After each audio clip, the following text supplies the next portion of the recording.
My landlord thought he had me backed into a corner. I got a text from him, blunt and arrogant. "The rent is doubling next month.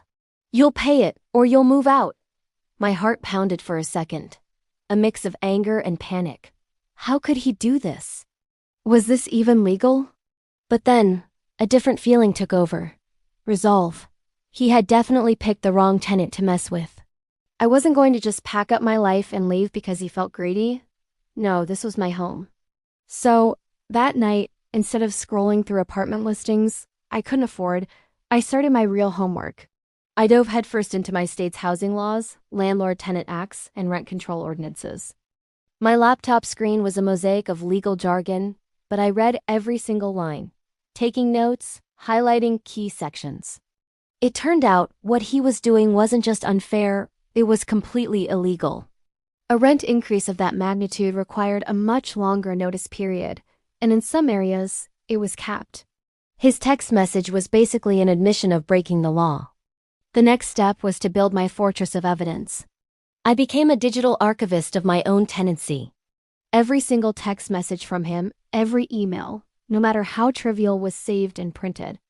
I screenshotted his threats, his dismissive replies to my maintenance requests, everything. I went through my bank statements and compiled a perfect record of on-time rent payments, creating a timeline that showed I was a model tenant. I even took dated photos of the unrepaired leak under the sink and the crack in the window he'd ignored for months. This wasn't just about the rent anymore. It was about his pattern of neglect and intimidation.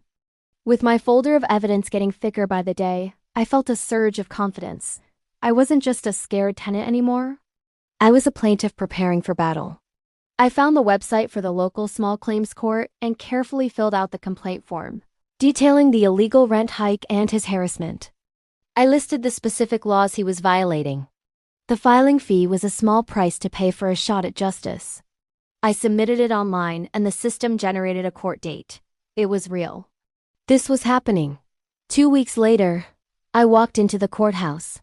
My evidence was meticulously organized in a binder, with tabs for everything: communication, rent receipts, maintenance neglect, legal statutes. I saw him across the hall, looking smug, whispering with someone who I assumed was his lawyer or maybe just a friend. He shot me a look that was supposed to be intimidating, but I just held my ground. The fear was gone, replaced by a cold, clear focus. I knew the facts.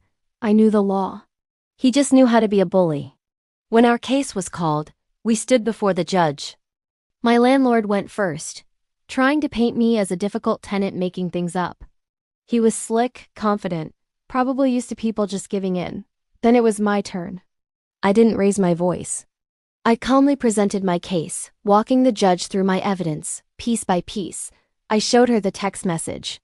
I showed her the rent receipts. I showed her the photos of the neglect. I referenced the specific state laws I had printed out. The landlord's confident smirk started to fade. He tried to interrupt, to make excuses, but the judge silenced him with a look. Then, she picked up her own copy of the state housing laws and began to read the relevant section aloud. The words echoed in the quiet courtroom, each one a nail in his coffin. The law was crystal clear. What he had done was illegal harassment. The verdict was swift. Not only did I win, but the judge ordered him to immediately refund the extra rent I had been forced to pay to avoid eviction while waiting for the court date. But it didn't stop there. She fined him a separate, significant amount for harassment and for willfully breaking the law. And to top it all off, he had to pay all of my court filing fees. His jaw literally dropped. The smugness was completely gone, replaced by pure, unfiltered shock. He looked at me, and for the first time I saw him as what he was, a small man who relied on the power he thought he had over others. Leaving the courthouse that day, I felt 10 feet tall.